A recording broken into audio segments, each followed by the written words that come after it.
Вработените во Фондот за здравствено осигурување денес одржаа протест во намера да спречат одлука на управниот одбор на фондот, со која треба платите да им се намалат за 21%.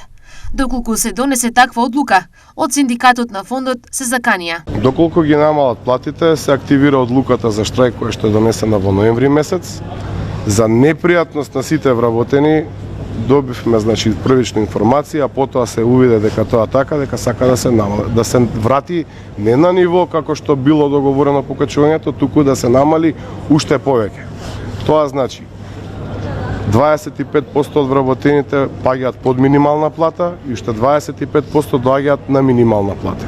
Потенцијалниот штрајк е голема одговорност, а големи би били и последиците, објасни Бранко Аџигогов. Доколку има штрајк, апсолутно прекинуваат сите неесенцијални функции на Фондот за здравствено осигурување, така да освен по едно лице што ќе прима документи, другите вработени воопшто нема ништо друго да работат.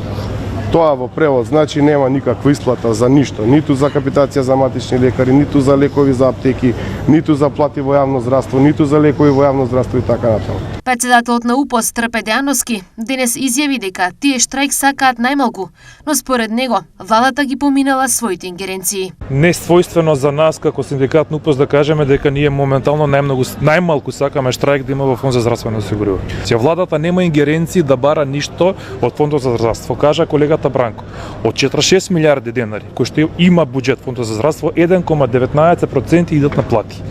8 месеци преговаравме со менаџерите на Фонд за здравство, после 8 месеци успеавме да известуваме 15% покачување на плати.